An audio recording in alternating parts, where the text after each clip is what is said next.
Quais medicamentos o plano de saúde deve cobrir? Essa é uma pergunta que chega bastante no escritório, mas é uma pergunta também bastante realizada para o Google. E eu vou tentar hoje explicar um pouquinho quais são os medicamentos que um plano de saúde deve cobrir. Me acompanhe.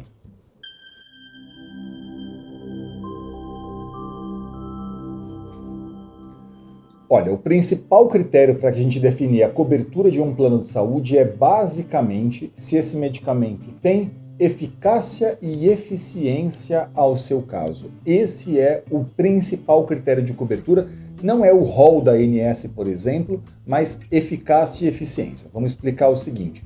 Eficácia significaria dizer, esse medicamento está registrado no Brasil, por exemplo, ele tem registro sanitário, né? Esse princípio ativo, né? Ele tem registro sanitário no Brasil? Tem.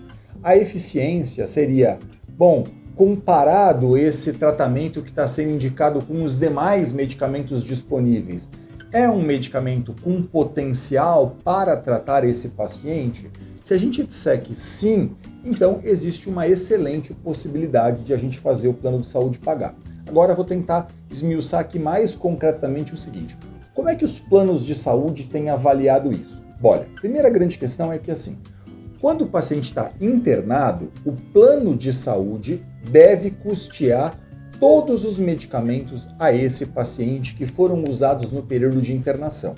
Na prática, contudo, o que a operadora faz? Ela só cobre aqueles medicamentos que foram indicados em conformidade com a bula. Ou seja, às vezes um médico fez uma indicação técnica de um medicamento de forma off-label, fora da indicação que consta da bula aprovada pela Anvisa, e a operadora de saúde diz assim, eu não cubro isso aqui, e deixa essa conta, esse medicamento, por exemplo, para o paciente pagar. Tá? Isso é ilegal, sempre que um medicamento estiver aí em acordo com a ciência, ele deve ser custeado pela operadora. E aí não importa se o paciente está internado ou não, porque o grande principal critério é ter evidência científica, mas para aqueles casos em que o paciente está internado, o que a operadora de saúde vai avaliar é se está em acordo com a bula. E se estiver, provavelmente eles vão cobrir. Se não estiver, provavelmente eles não irão cobrir. E aí o paciente vai ter que definir, ele vai pagar isso, ele vai entrar, vai procurar um advogado e vai mover uma ação judicial para fazer o que a gente chama de reversão da conta hospitalar. O que esse paciente vai fazer? Agora, vamos pensar nas situações em que o paciente não está internado. Olha, não, o paciente não está internado. Quais medicamentos o plano deve pagar? Olha, eu vou tentar explicar o seguinte para vocês. Tem sido mais constante e mais simples fazer com que os planos de saúde paguem aqueles medicamentos que são de uso ambulatorial. Elton, o que seriam medicamentos de uso ambulatorial? Basicamente seriam aqueles medicamentos de uso endovenoso, intramuscular, ou até aqueles medicamentos anticorpos monoclonais, como medicamentos subcutâneos, por exemplo. Né? Nesses casos, tem sido mais constante fazer os planos de saúde pagar, relembrando que, vamos pensar em medicamento endovenoso, medicamento intramuscular, medicamento de uso subcutâneo, por exemplo, mas aqueles medicamentos que possuam evidência científica. Não importa se a bula diz que tem que estar indicado na bula ou não está. O critério, principalmente, é o da evidência científica, ok? Então, esses medicamentos de uso ambulatorial, que são esses tradicionalmente subcutâneo, endovenoso, intramuscular, eles têm uma cobertura mais simples de ser obtida. Quando que é mais difícil conseguir um medicamento pelo plano de saúde? Quando esse medicamento é de uso oral, ok? Quando é um medicamento de uso oral, é bem mais complicado, salvo se for para câncer, se a doença é câncer. Ou se esse medicamento, por exemplo, vou complicar um pouquinho aqui, se esse medicamento é o que a gente considera como um medicamento antineoplásico, que aí facilita um pouquinho. Então, quando um advogado, veja, eu estou gravando um vídeo explicando os medicamentos em si. Quando um advogado faz uma análise como essa, quando eu dou aula para meus alunos, por exemplo, dentro da pós-graduação, a gente costuma lá fazer uma tabelinha separando. É câncer? Se é câncer, é mais simples fazer a liberação de medicamentos pela operadora de plano de saúde. Não é câncer, ok. Então eu vou dividir aqui o seguinte: esse medicamento que não é para uma doença câncer, é um medicamento de uso oral ou ele é um medicamento de uso no ambulatório ou num período de internação? Não, Elton, é um medicamento de uso oral. É mais complexo de fazer a liberação e isso demandará uma análise muito cuidadosa e profissional do advogado, ok? Por quê? Porque a lei dos planos de saúde, ela é de 98 e essa lei diz que medicamentos de uso para tratamento domiciliar, não devem ser custeados. Então, aqueles de uso oral, que o paciente toma todo santo dia, eles têm uma dificuldade maior, porque demanda que um juiz entenda o argumento técnico-jurídico de um advogado, para que ele fale assim, ok, nesse caso concreto eu vou afastar essa questão e vou determinar a cobertura. Agora, aqueles outros medicamentos, né, quando a gente está falando que não é câncer, aqueles outros medicamentos de uso endovenoso, intramuscular ou subcutâneo, por exemplo, eles costumam ser mais simples de liberarem. Então, resumidamente assim, olho para o caso e vejo, é câncer. Então, mais simples de fazer a liberação de todo e qualquer medicamento que tenha evidência científica.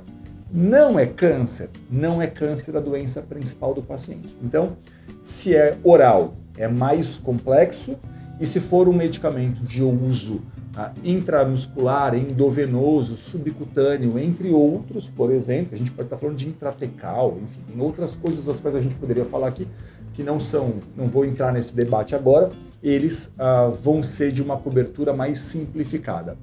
O principal critério de um plano de saúde sempre deve ser o respaldo técnico-científico.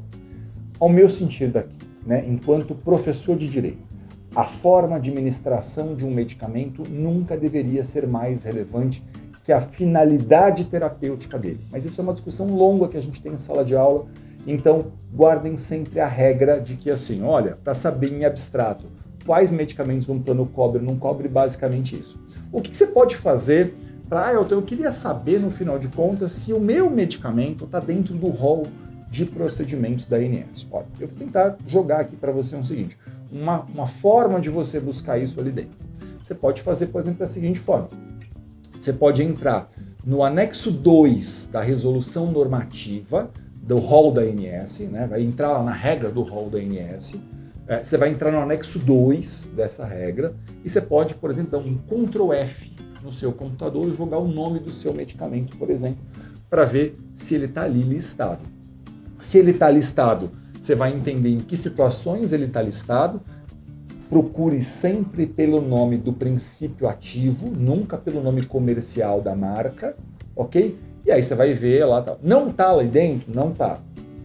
Então, mais complexo, provavelmente isso demandará uma ação judicial em que você vai ter que fazer a demonstração disso para a justiça, lembrando dos critérios que eu aqui coloquei para você, ok? Então, não está ali dentro do rol, não significa dizer que só tem direito ao que está no rol. Não, você pode acessar o que não está no rol, mas provavelmente isso vai demandar uma ação judicial para você, vai demandar que você procure um advogado especialista em plano de saúde para analisar concretamente o seu caso e dizer para você, tem chance, não tem chance, qual é a possibilidade, enfim, como é que o seu caso, com as suas particularidades, tem sido analisado. Importante dizer, ser um medicamento listado ou não listado na bula aprovada pela Anvisa não é o principal critério, não é isso que é relevante. O principal critério é ser um procedimento, um tratamento com respaldo técnico-científico. Isso é o principal critério de um plano de saúde, ok?